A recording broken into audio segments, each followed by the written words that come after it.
Hello, and welcome to a more chill, late night, relaxed version of the Avenger League weekly preview. Coming off of a little bit more of a subdued week in terms of action on the field. Not a lot of our games came down to the wire. Most of them were over pretty quickly. Technically a few of them had some small chances Monday night, but they were long shots and basically done by the first quarter once we realized that game was going to be a low scoring affair. So anyway, we'll get into kind of the movement from last week. The rankings, there was some shifting around there, but obviously week 2, not a lot of stock put into these. So your first place team as of today is Wade, who moved up from number 3 to number 1. Raleigh stays put at number 2. Charlie is a big mover up to number 3. Ashley at number 4, starting off our 1-1 stretch. The first 3 ball being 2-0. So Ashley, the highest scoring 1-1 team, followed by Andrew. Actually, it's not highest scoring because it's a weird. Yeah, I always forget it's head to head. Followed by Andrew at 5. John at 6. Tim, the big faller of the week, dropping 6 places to 7th. Followed, and now we get into our 0-2s, which is Trevor, myself, and Cameron. An interesting note kind of going into that, it is guaranteed 100% that we will still have at least one winless team next week because me and Trevor play each other, and somebody has to lose that game. Well, I guess technically not, but somebody is going to lose that game. And let me just make sure none of the 2-0 teams play each other. I don't think they do. No, they don't. So we could end up with no undefeated teams at the end of the week, but we will still have a winless team for sure.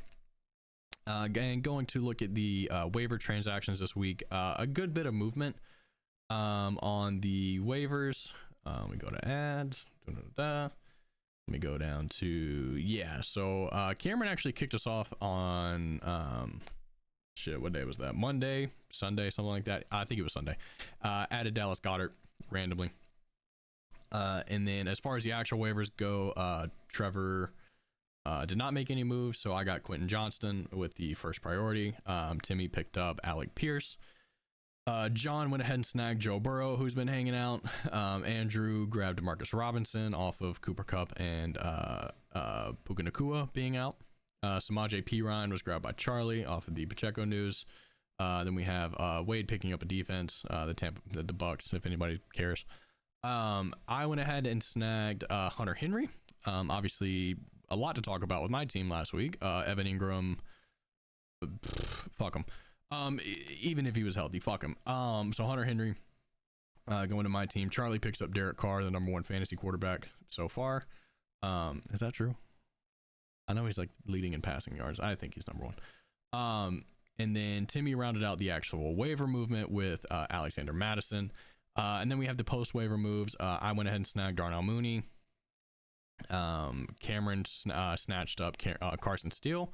And Jalen Naylor, who both kind of had big weeks and had some people go in front of him go down. And John picked up Cairo Santos, the kicker. So there's your rundown, in case you don't pay attention to the waivers. So we'll go ahead and move on to our wheel.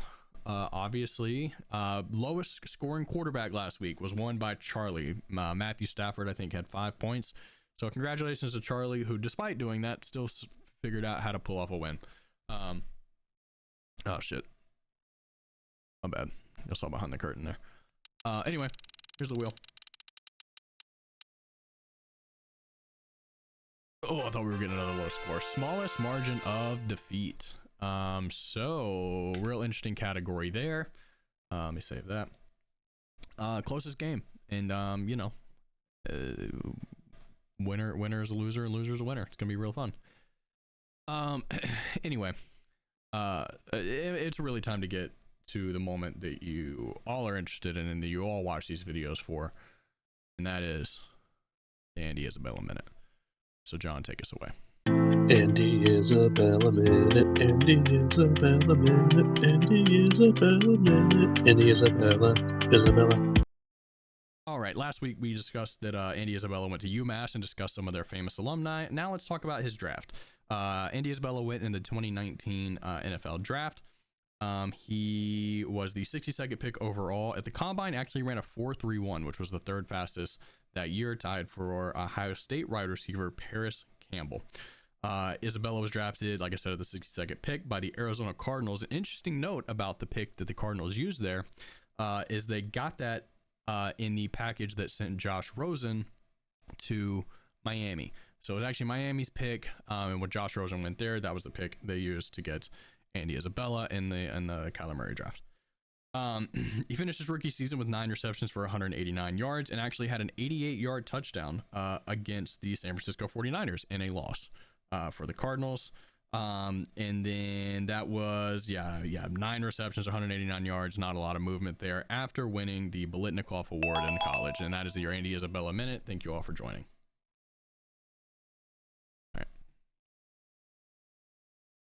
Now let's get to like the real shit, which is the games. So we're gonna start with Wade, who plays John. So 2-0 Wade against 1-1 John. Were Josh Allen and Patrick Mahomes the first 2 quarterbacks off the board? Let me check. I don't think they were. That would actually be silly if they were. Josh Allen, no, Hurts. Okay, Mahomes was the 4th quarterback off the board, which makes more sense. But still, 2 early round quarterbacks here playing each other, and having kind of different seasons.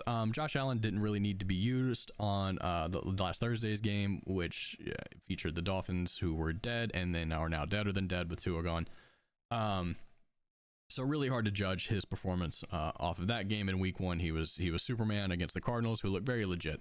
So not really worried about Josh Allen. He gets a pretty favorable matchup in the Jacksonville Jaguars, who I'll get to later on, especially with mine and Trevor's game. Spoiler alert, there's a lot of Jaguars featured in that one, and they stink.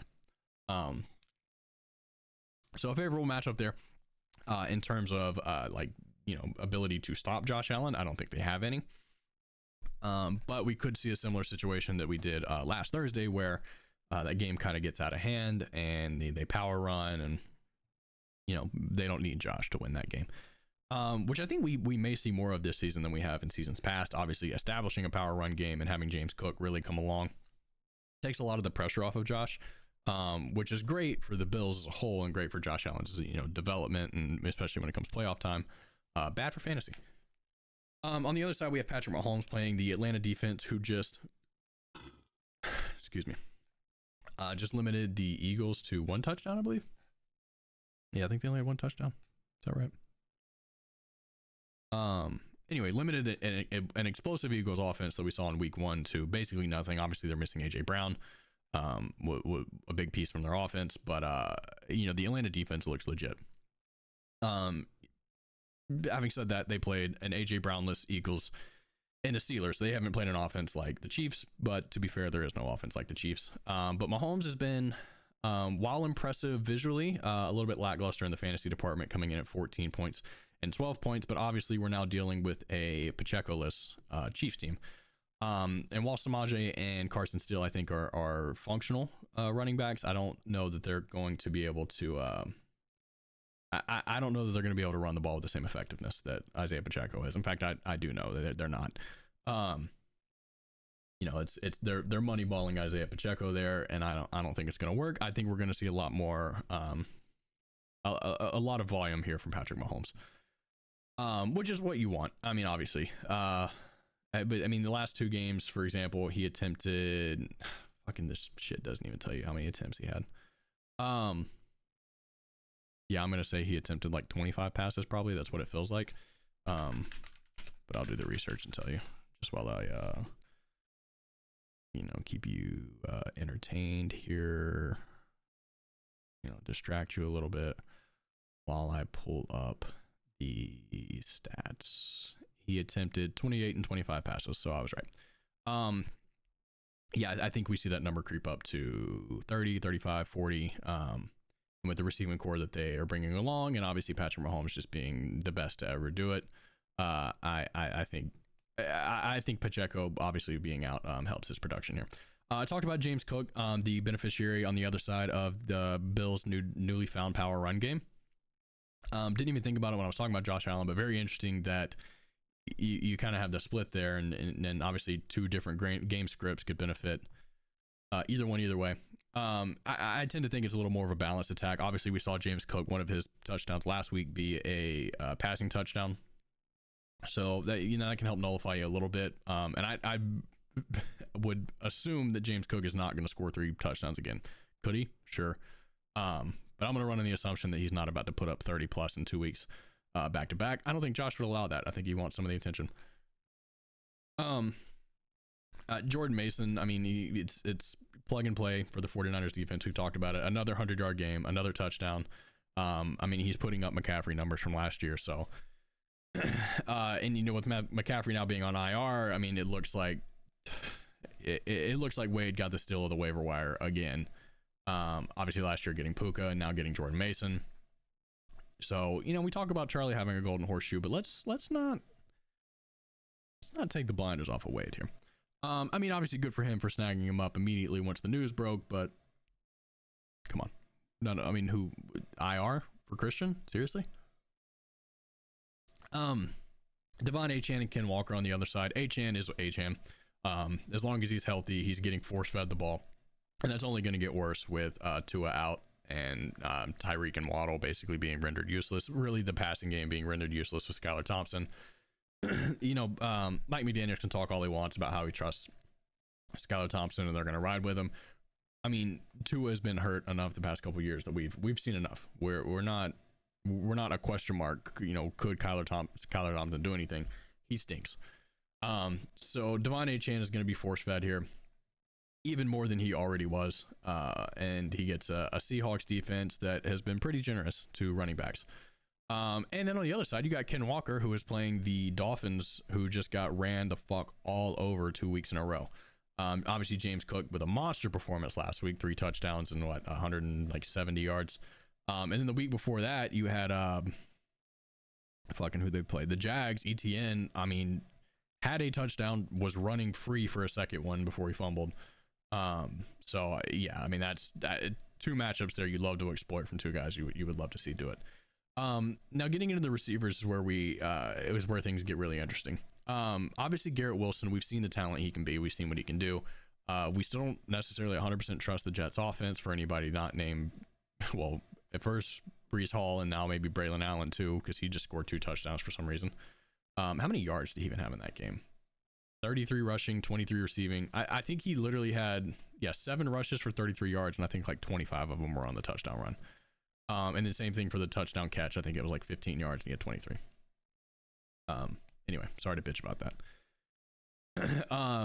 But we get him on Thursday night. We've had 3 weeks for the Jets offense to kind of start gelling, and they look a little bit better. Obviously they're very clearly a run first team, which actually just means feed Breece 40 times a game and maybe let Braylon Allen steal a touchdown at the end. And then on the flip side, we have Marvin Harrison, who had the breakout game of all breakout games in his second game he ever played. 130 yards and 2 touchdowns, all in the first quarter. Back-to-back massive plays, basically, to score long touchdowns. 27 points, and he really, I mean, they kind of stopped feeding him. He was targeting him a lot. Kyler was in the second and third quarters, but a lot of those didn't connect. I mean, he could have had. If we hit some of those passes, he could have had over 200 yards and probably 3 touchdowns. Was just getting force-fed the ball after not getting targeted at all in week 1, really. And gets a Lions secondary that is allowing the second most points to wide receivers right now. So, 2 young unknowns here in the wide receiver room, but I mean, Marvin Harrison looks like the real deal, and Garrett Wilson has always looked like the real deal, just nobody can fucking get the ball to him. On the flip side, you've got 2 now seasoned vets at this point. That's what you have to call them, with Justin Jefferson and Nico Collins.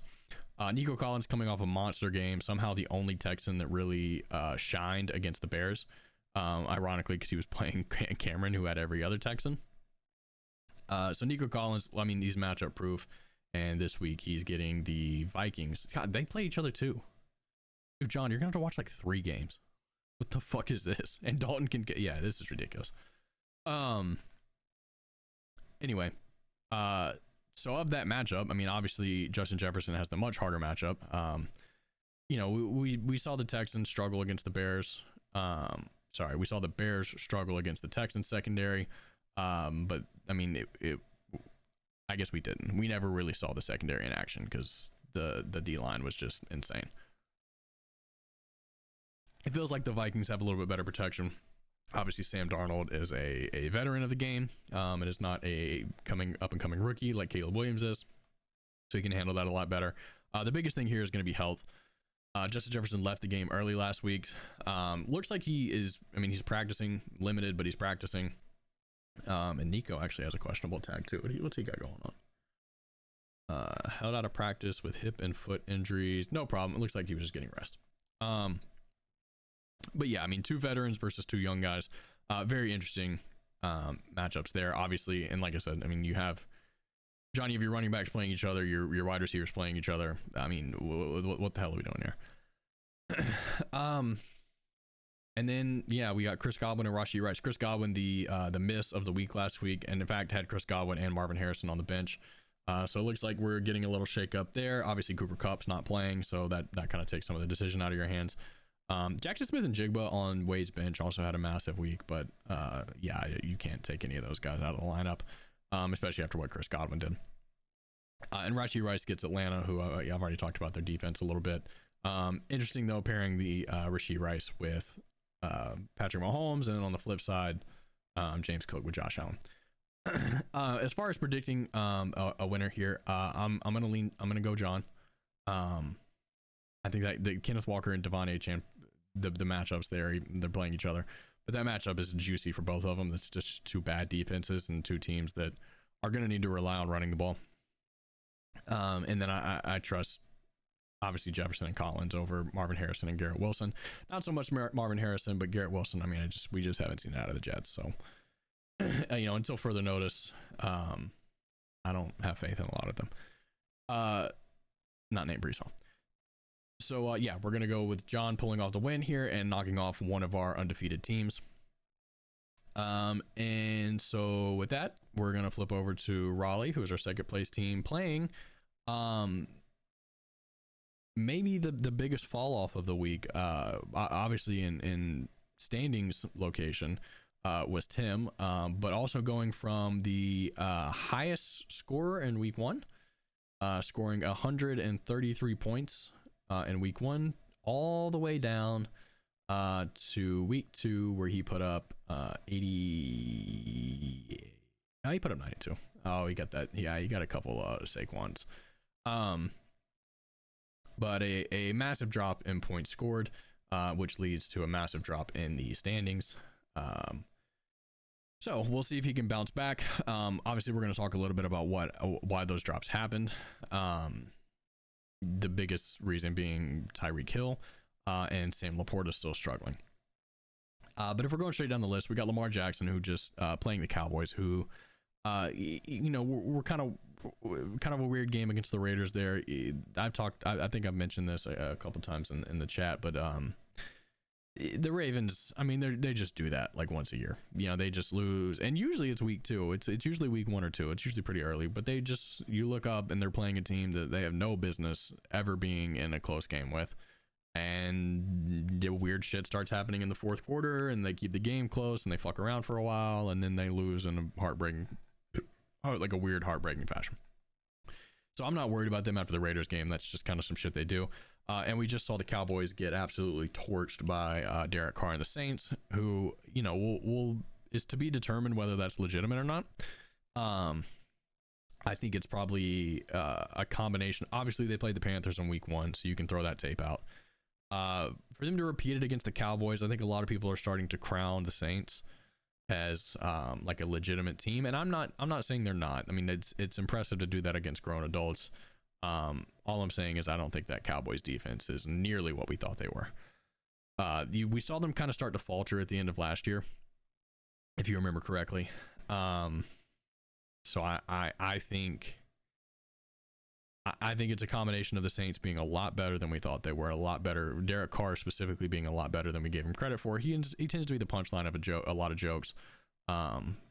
But Derek Carr is a good. He's an above average quarterback who was hurt, and the Saints were kind of spiraling last year, and I think they're kind of here now. Sorry to go on my rant about the Saints, but Lamar Jackson is now getting a Cowboys defense. Basically, the whole point of that was to say that I don't think the Cowboys defense is anything to be scared of anymore. They still have Diggs and they still have Micah Parsons, who are two scary pieces. Diggs is coming off of an ACL, so I don't even know if he's playing. Actually, I might just be talking out of my ass there. I think he is, but obviously he's not, what he was before the injury. You can't recover that fast. And Micah Parsons is fun, but you can't 1v11 a team there. And then on the other side, Jared Goff gets a Cardinals team who, like on paper and kind of going back to last year, and I guess when we think about the Bills game, it is an exploitable secondary. That's another thing that we can't really, he played Josh Allen, who is going to torch most secondaries, and then you played the just decimated Rams and kind of held them in check. But that game was just weird from the jump. So I would lean towards them being a more exploitable than not secondary, but it's something that I won't definitively say either way. I will say that the Lions have not looked quite right all year. Obviously they struggled in week 1 against the Rams. They ended up pulling out the win, but based on what we've seen from the Rams since then, I mean, obviously once again injuries has played a part in that. But I mean, they just straight up got beat by the Bucks. I mean, they got whooped. So at home. So going to Arizona, I would say that's a great matchup, but I mean, just realistically, I don't know what's going on with the Lions. Obviously Sam Laporta's got to get involved, who is on the other side, and we'll go ahead and start talking about him. Sam Laporta, the number 1 tight end off the board, has accounted for 45 and 13 yards. He caught 2 of 3 targets last week. I think this is speaking more about Jared Goff and the Lions trying to settle in than it does about Sam Laporta. Only 3 targets for him is crazy. And we saw in week 1, like Amon-Ra was dealing with the same thing. I think we're seeing a lot of trying to force feed the ball to Jameson Williams, who's good. I mean, it looks like it is working out sometimes. But like, we forget that you went to the NFC Championship game basically without him last year. So while it's fun to have a nice new toy and a super fast piece, you probably get your fucking veteran studs involved. And I know Sam Laporta's not a veteran, but he plays like one. Sorry.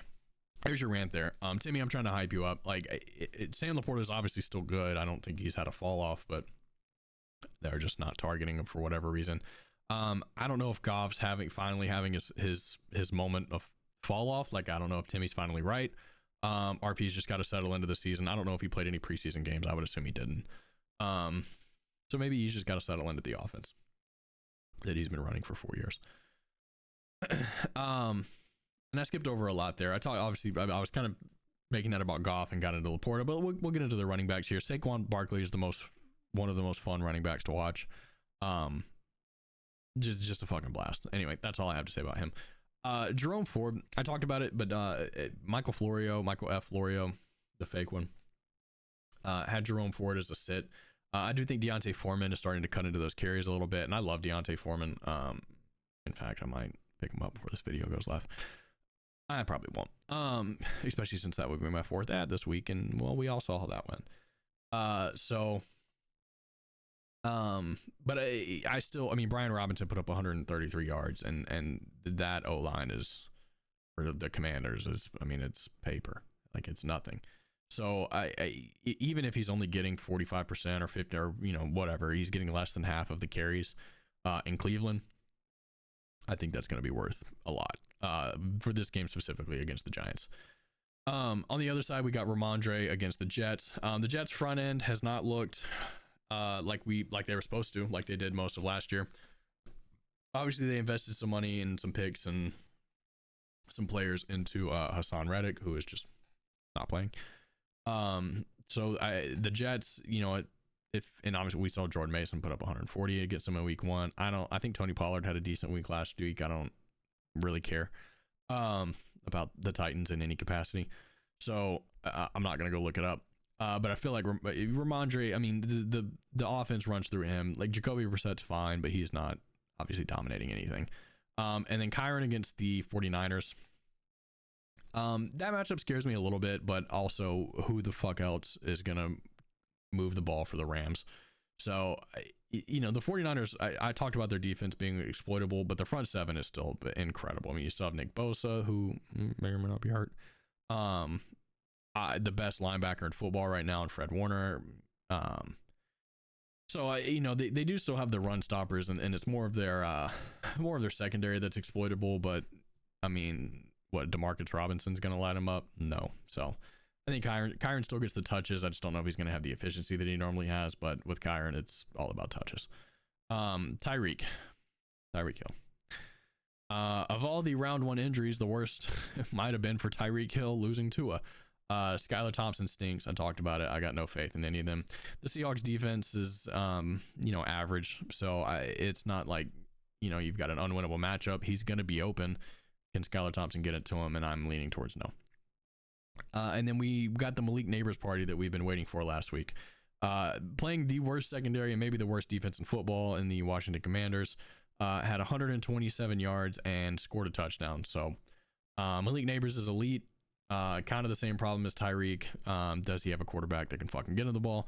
And he's playing a defense that on paper should be very, very good. And the Cleveland Browns have not been, you know, suffocating to start the year, but I mean, they haven't really been like bad either. So, you know, I'm not completely fading them right now, but something to keep an eye on. On the flip side of that game, we got Amari Cooper against the Giants. Kind of a similar situation to Tim's players. Can anybody get on the ball? Deshaun Watson took a step forward last week, but 3 receptions on 8 targets, not good. And that is not a wide receiver problem. If you're getting targeted 8 times and you're only catching 3 from a guy like Amari Cooper, that's a quarterback problem. He does get the Giants this week, so he will be open. He will be wide open. He will be running free forever. We'll see if it matters. And then Mike Evans gets the matchup with, I assume he's going to be locked up by Surtain. So that makes me a little nervous on the flip side too. But Mike Evans is really fucking good. So, and like a big body like that. I mean, Surtain's obviously a very good quarterback, maybe the best in football. But a big body like that, especially in the red zone, you know, I'm not running away. Like, I'm not starting Tank Dell. So, you know, you do what you got to do there. And then Timmy, we talked about him picking up. We didn't even talk about Travis Kelce. I think a similar but very different problem than Sam Laporta. In that he's not getting targets, but we're obviously the quarterback is not having issues. So I think they're doing a lot of maybe saving him, you know, trying to keep the wear and tear off of him for the year, or maybe he's just washed. I think he might just be washed. And then David Montgomery against the Cardinals. I mean, come on, that's unfair. Yeah, as far as picking a winner here, I don't particularly love what I'm seeing out of the matchups here. It's really hard to say one way or the other. I'm gonna say the deciding factor here is, I mean, Mike Evans and Amari Cooper have slightly better situations than Tyreek Hill and Malik Neighbors. And by that I mean they have, well, Mike Evans has a quarterback at least, and Amari Cooper maybe can get one. I don't know. This is my gross game of the week. And maybe an early favorite for the smallest margin of, was it victory or defeat? I think it was defeat. So I mean, the projections would agree with me, 97.97 to 98.86. But I think I'm gonna go with Raleigh here. But yeah, I don't love either one of these lineups. I mean, the lineups are fine. It's the matchups and the receiver quarterback situations that have taken a massive turn. So yeah, I'm gonna pick Raleigh there, but I think this could be an ugly game. Fuck, who's third? Fucking Charlie's third. God damn it. Charlie and Cameron. This is our 2-0 versus 0-2 game this week. Now, having said that, obviously with Cameron, we talk about one team, and it's the Houston Texans. CJ Stroud, Joe Mixon, Stephon Diggs. It's been beat into the earth. Who do they play? The Minnesota Vikings. Who, you know, I mean, like coming into the season and at the end of last season, I actually that's a lie. A lot of people thought the Vikings defense sucked. I have said from week one, they don't. They're good, and Brian Flores is he might be a dick. He might have told Tua to off himself, but he's a damn good defensive head coach or defensive football coach. So don't sleep on the Vikings defense. Don't think you've got an auto win from them. They just shut down the 49ers, held them to 17 points, made Brock Purdy look like Mr. Irrelevant.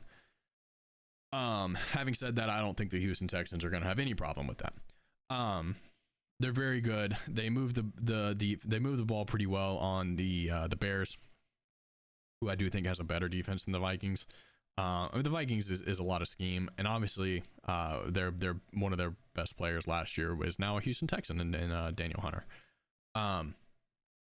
So CJ Stroud, Joe Mixon, Stephon Diggs, yeah, I mean they're fine. I think that game is probably played in the low 20s. The one that scares me, obviously Joe Mixon is nursing an injury with the alleged hip drop tackle, although he did finish that game, so he should be fine going into this one.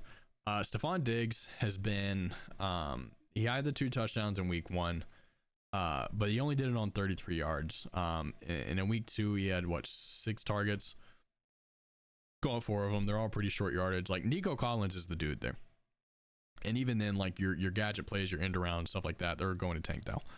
So Stephon Diggs has kind of looked like the odd man out to start the year. Not to say he'll be that every week. I think he'll have a week here and there where he goes crazy, goes for 100 plus. But like Nico Collins has juice. Stephon Diggs, he's not looking. I don't want to say he's looking old, but like he's kind of looking old. So I would assume he's going out of his way to not be a bad teammate and demand the ball. So I don't know how quickly that gets resolved, but it does make me nervous about him specifically. I think Joe Mixon has a good game. I think obviously CJ Stroud has a great game. Stephon Diggs is the piece that scares me there. Drake London finally got in the end zone this week against Arthur Smith's dying wish. And I don't want to say that the Falcons defense was unlocked at the end of that game, but it kind of looks like the Falcons defense was unlocked a little bit. So that could be scary going forward. They do have a really tough matchup in Kansas City, maybe one of the best defenses in football.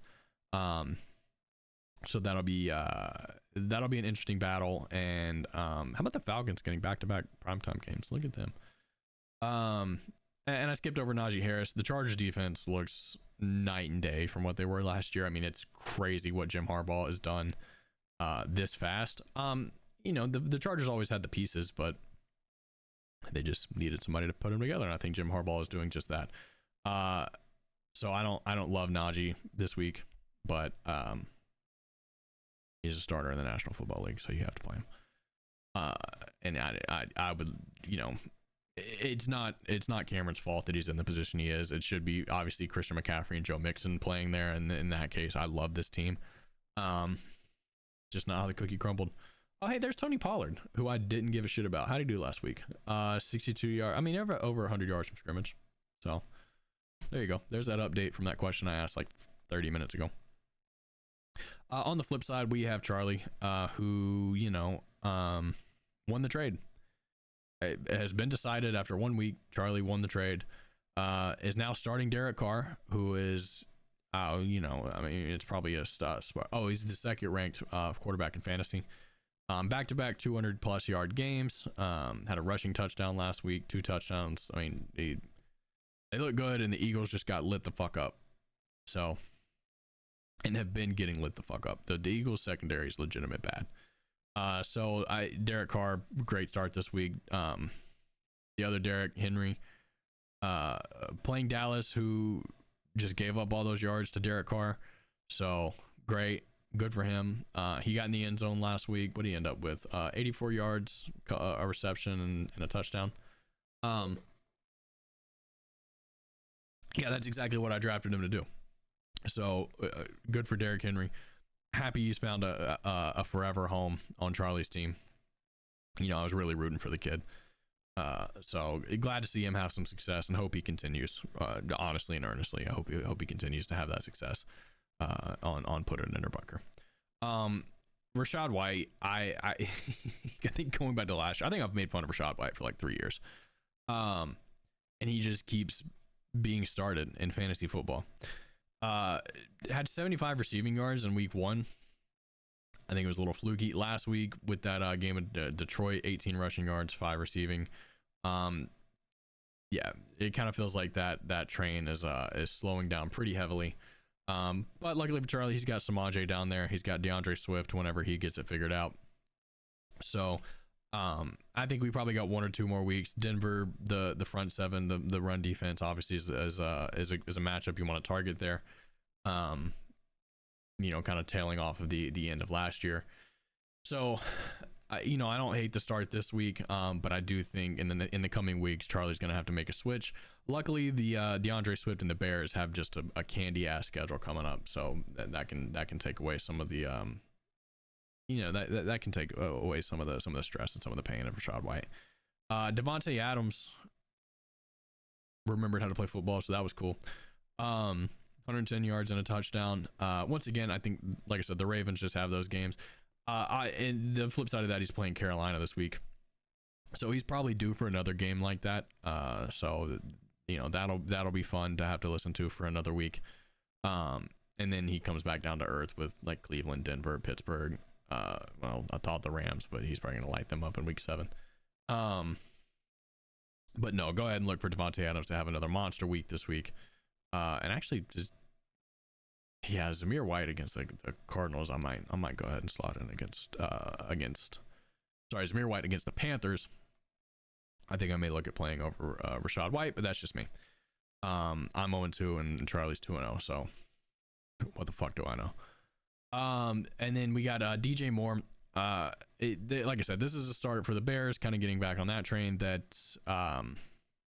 we're gonna find out a lot about the Bears these next like 5 weeks. Colts this week, I think Panthers next week. Colts, Rams, Panthers, Jags, bye week, Commanders, Cardinals. That is a stretch where we're going to find out who Caleb Williams is. We're going to find out if the Bears have any hope of doing anything this season, or if the franchise is forever cursed, honestly.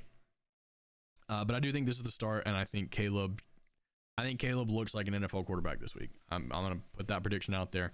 And with Keenan Allen still probably sidelined and Rome Odunze nursing whatever he's got going on, I mean, DJ Moore is going to be the recipient of that. Counterpoint, DJ Moore looks out of shape.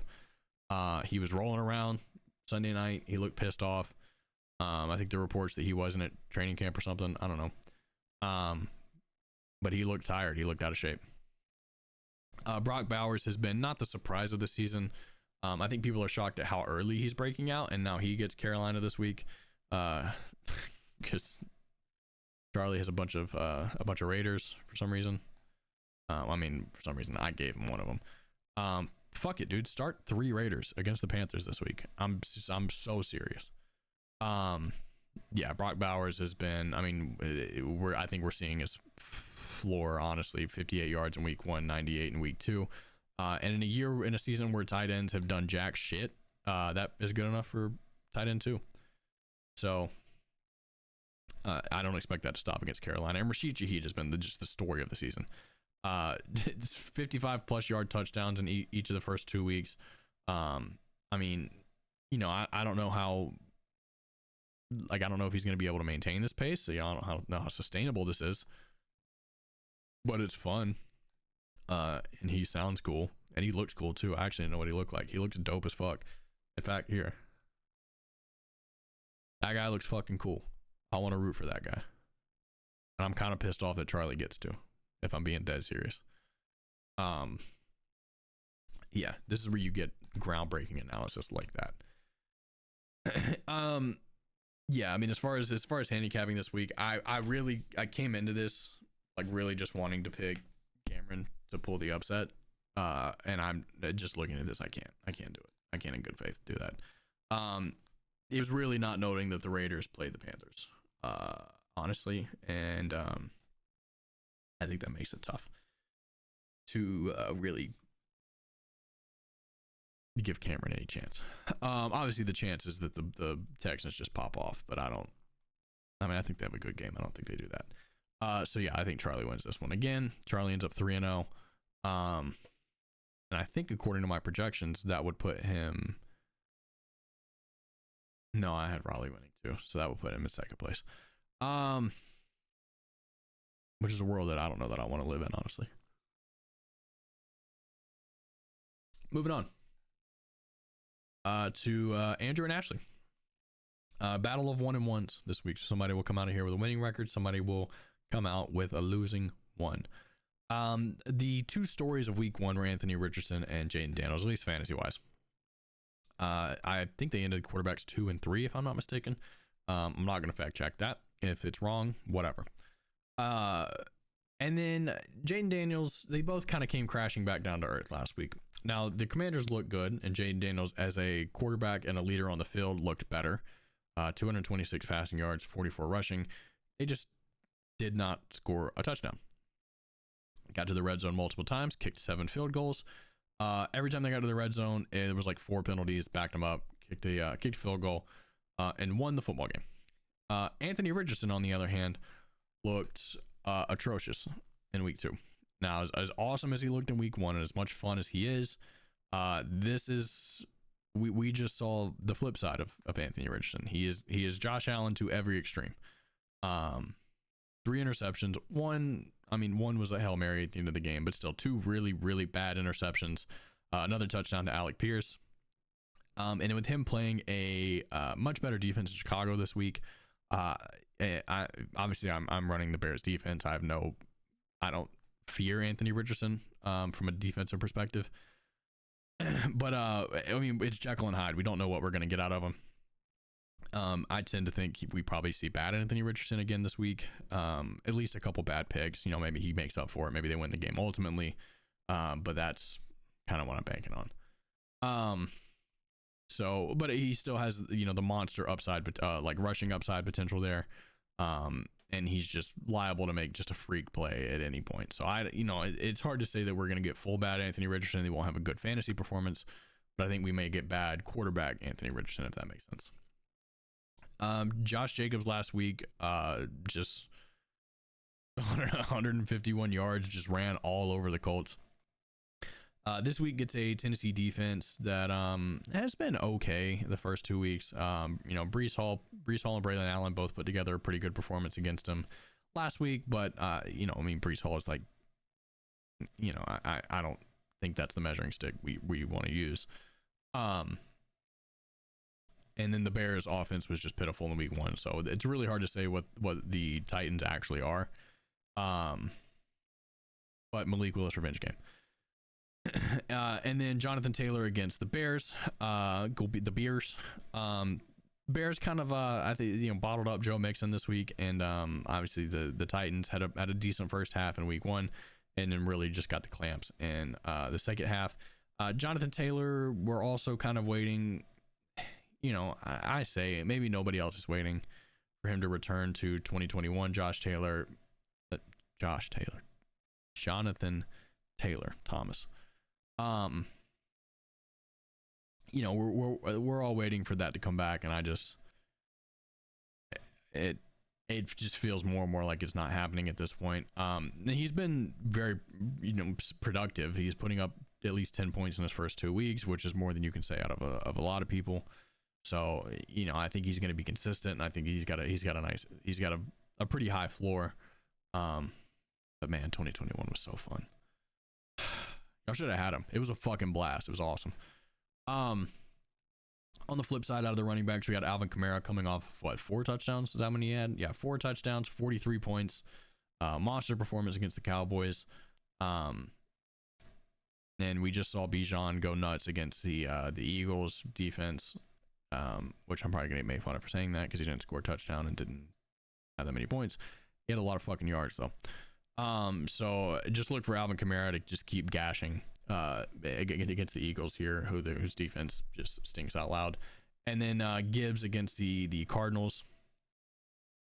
Kyron ended up having a decent week last week. He got I complained about the cheapy touchdown at the end, but I mean it was like the third quarter. Like it was a legitimate touchdown. That game was just way the fuck out of hand. I trust. I think Gibbs keeps exactly in line with the production he's had so far this year. 15 and 14. The mid-teens. I expect him to be somewhere right in there again. If he has some better touchdown luck, obviously a little higher. But that's it, he's gonna keep his production. I mean, it's the Cardinals. We've talked about him. So CeeDee Lamb for a moment. I guess not for a moment. He was all the way back for a second last week when he caught that ball and broke that tackle and went in for the touchdown. That shit was awesome. The rest of the game he had 25 yards. So the last year CeeDee Lamb still has yet to be seen. He gets a Ravens defense that just got lit up by Devontae Adams, but once again, that's the Ravens just kind of doing Ravens things. I mean the targets are there. The opportunity is there. He had 7 targets. So him and Dak are going to get back on track. I don't know when it's going to happen. Luckily, they get that game at home. Obviously, they're just a different team in the Dome, even though they got blown out last week in the Dome. But I do think CD can probably get back on track. And on the other side, Jamar Chase is playing the Commanders. Talk about a team that needs a get right game, and talk about the perfect team to have in a get right game. Jamar Chase may put up 100 points against the Commanders, and Ashley right now has Jordan Addison in the lineup. Assuming he plays, I like that pick. I like that pick, and kind of depending on what happens with Justin Jefferson as well. Still got the questionable tag. Obviously didn't play last week. Did he? No, he didn't play last week. If he can't go for whatever reason, we probably got Pittman maybe with the Anthony Richardson stack. I like Shakir against the Jags. That's a good matchup. Xavier Worthy, if you just want to see if you can get some get another couple long touchdowns there. So that'll be the fill-ins. But honestly, I don't really think it matters who you have in the second spot. I think Jamar Chase is doing the heavy lifting here. The other side with Andrew having Jalen Waddle, I talked about Tyreek Hill being a huge letdown from missing Tua. So that's just more of the same out of Jalen Waddle. Brian Robinson gets the Bengals defense, who, I mean, I actually don't know how. I mean, the Chiefs won. That's all I know. I actually don't know how their running backs did. I'm too lazy to go look it up. And this video is running. Jesus Christ, this video is running way long. Yeah, I mean, he gets the Bengals. Whatever. He gets the production. He's the only real rushing opportunity there. So yeah, just keep him in. Touching on the tight ends real quick. Mark Andrews was remembered again. 51 yards, 5 targets. I talked about last week not panicking on Mark Andrews, and I think that's starting to pay off. And I think him and Lamar are going to kind of maybe not truly back to old form, but they'll be around. On the flip side, Trey McBride is awesome. He had six targets, caught all of them for 67 yards, and the Cardinals look like they are fucking humming.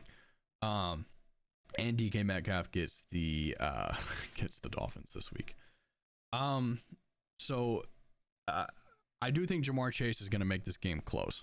I think the difference is going to be Anthony Richardson and Jaden Daniels. Obviously, Jaden Daniels has looked a little bit more consistent this season.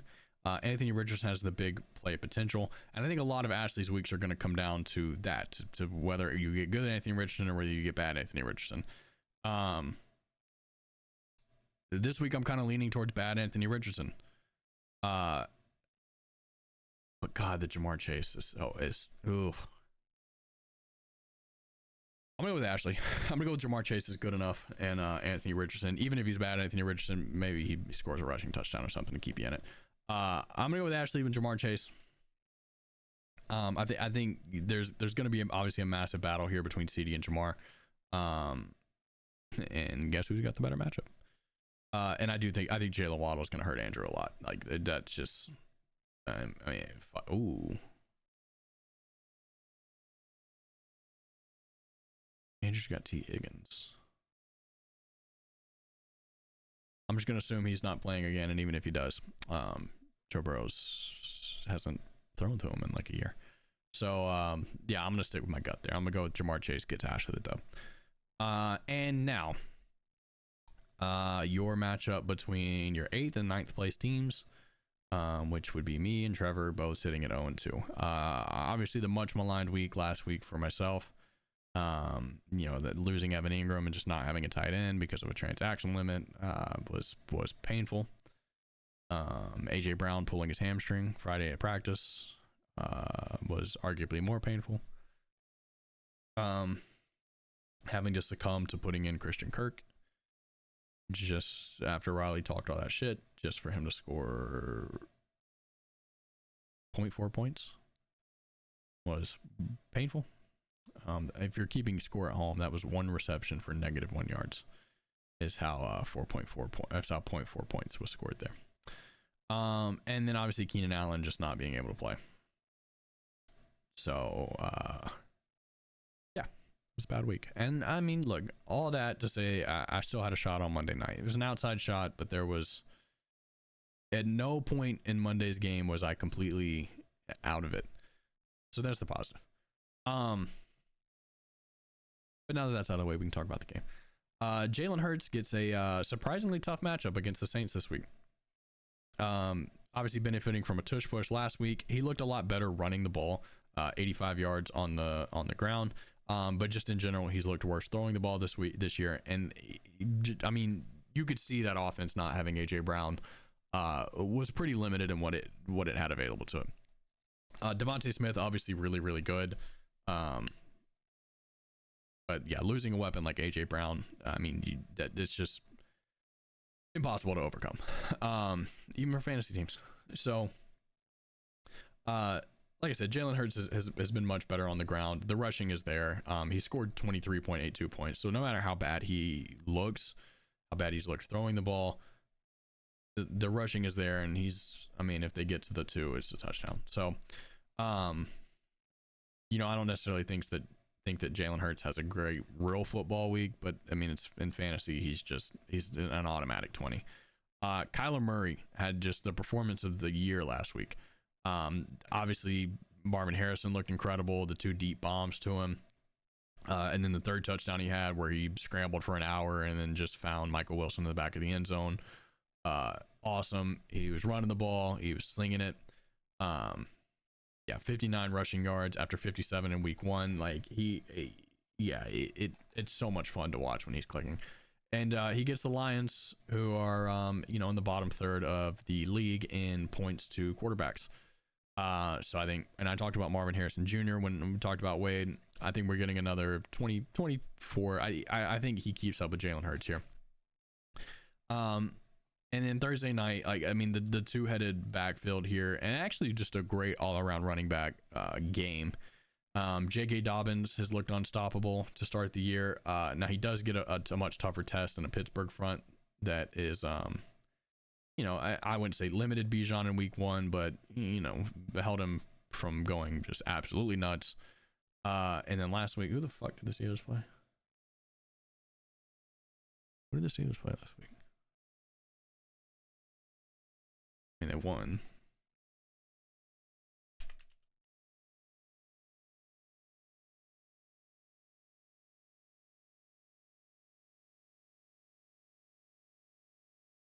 Oh, the Broncos. Okay. So don't really know what the Steelers defense. Javonte Williams, whatever. The Broncos stink. But they played well against the Falcons in week 1, so that's what I'm gonna hold on to. But J.K. Dobbins, he's the Chargers are a power run football team. J.K. Dobbins is, healthy for the first time in years. He's looked awesome. 130 plus yards in back-to-back games, a touchdown in each of those. So, I think much lesser competition in those first 2 games with the Raiders and the Panthers.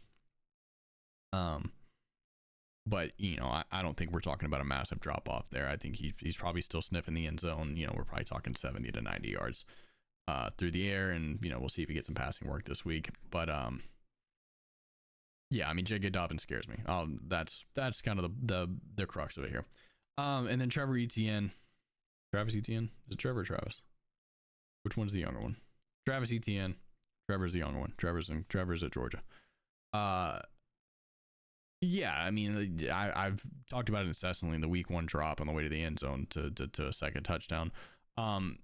Trevor Lawrence looks like ass. So I guess it's obvious that the Jags want to run the ball.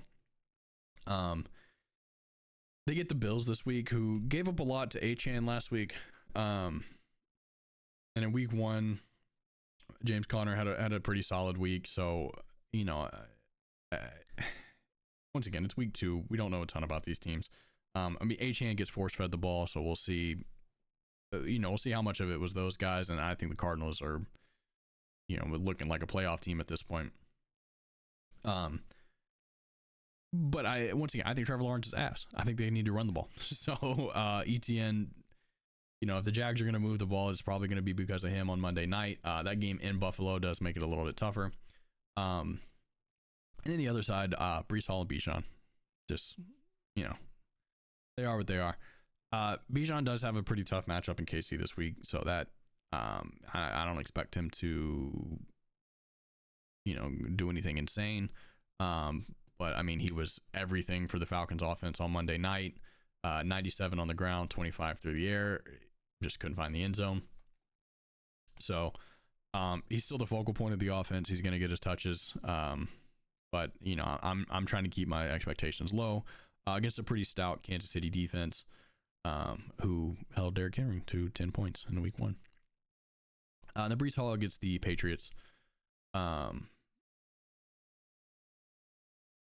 I just haven't paid attention to them. I mean, I know they beat the Bengals. I know they went to overtime. They're better than they were supposed to be, but just realistically, haven't cared. Just to be blunt about the situation, but it's Breece Hall and it's Bijan.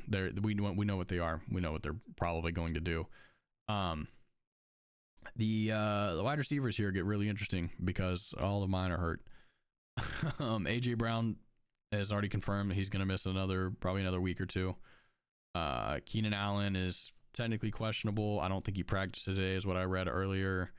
Yeah, he's not participating in practice, so we'll see if he plays. I'm not getting burnt by Christian Kirk again, so if Keenan Allen can't go, it's probably going to be Quentin Johnston or Darnell Mooney, and based on matchup, it's probably Quentin Johnston. I'm not excited about. What I am excited about is Brandon Ayuk playing the Rams.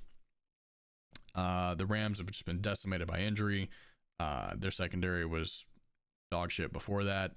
And as much as the Bengals needed a get right game, the 49ers also need one coming off of that week last week against the Vikings. Christian McCaffrey obviously still hurt. Now Debo out. I think Brandon Ayuk is about to go ape shit on the Rams. So that's my official analysis of that game. Amon-Ra was the story of week 1 because he wasn't the story in week 1. And then last week came back with 119 yards, and I think that's more what we're going to see from him. Gets the Cardinals this week, who can be thrown on. So I think we're probably pushing closer to a 120-yard game than we are a 13-yard game. Hopefully they can keep him out of the end zone for my own sanity.